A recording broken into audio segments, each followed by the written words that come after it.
கோவை தொட்டிப்பாளையம் பிரிவு பகுதியில் உள்ள கோவை வித்யாமந்திர் பள்ளியில் நடைபெற்ற ஆண்டு விழா நிகழ்ச்சியில் மாணவ மாணவிகள் நடத்திய கலை நிகழ்ச்சிகள் பார்வையாளர்களை வெகுவாக கவர்ந்தன. கோவை அவினாசி சாலை தொட்டிப்பாளையம் பிரிவு பகுதியில் செயல்பட்டு வரும் கோவை வித்யாமந்திர் பள்ளியில் 6வது ஆண்டு விழா நிகழ்ச்சிகள் வெகு விமர்சையாக நடைபெற்றது. பள்ளியின் தாளாளர் பிரதேவ் ஆதிவேல் தலைமையில் நடைபெற்ற விழாவில் இணை தாளாளர் ஆஷா ஜனனி முன்னிலை வகித்தார். நிகழ்ச்சியில் சிறப்பு விருந்தினராக பிரபல ஊடகவியலாளர் சாணக்கியா, சேனல் நிறுவனர் ரங்கராஜ் பாண்டே கலந்து கொண்டு மாணவ மாணவிகளிடையே உரையாடினர். அப்போது பேசிய அவர், மாணவர்கள் கல்வி கற்கும்போது நல்ல பண்புகளை வளர்த்திக் கொள்ள வேண்டும் என்று தெரிவித்தார். கல்வி பயிலும் போதே மாணவர்கள் தங்கள் தனித்திறன்களையும் வளர்த்திக் கொள்வது அவசியம் என்றும் குறிப்பிட்டார். விழாவில் கௌரவ அழைப்பாளராக MAK குழுமங்களின் தலைவர் மாணிக்கம் அத்தப்ப கவுண்டர் கலந்து கொண்டார்.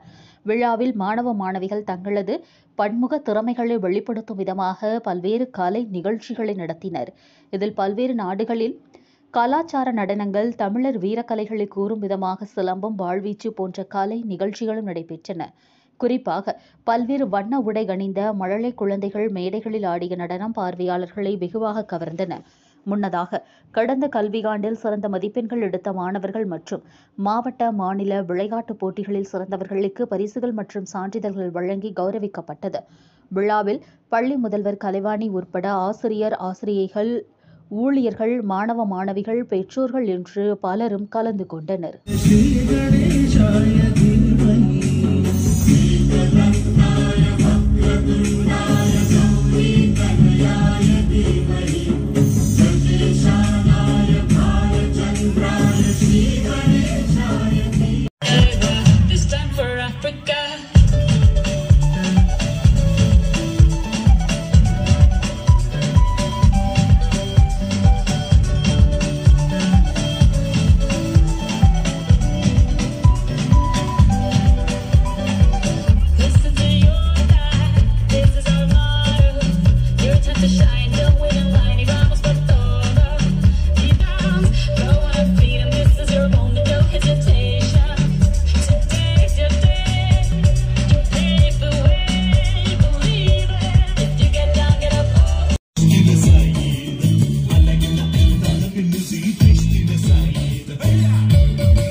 பார்த்தோம் கை தூக்குங்க. 2 பேரண்ட்ஸ் போட்டு அப்பா அம்மா கை தட்டுறாரு. ஆமா சார் நம்ம வீட்டுல நடக்குது. கரெக்டா நான் எவ்வளவு தூரம் கரெக்டா பத்தியா சார். அப்ப நம்முடைய பிள்ளைகளை வளர்க்கணும். இங்கதான் இந்த பெரிய ஒரு டிஃபரன்ஸ் வருது. இப்பதான் நீங்க வருமானத்தை பார்க்க ஆரம்பிச்சிருக்கீங்க, கையில கொஞ்சம் காசு சம்பாதிக்க ஆரம்பிச்சிருக்கீங்க. உங்க ஆக்சுவலா நம்ம தான் இருக்கிறோம். ஐ மீன் நீங்க தான் இருக்கிறீங்க. நான்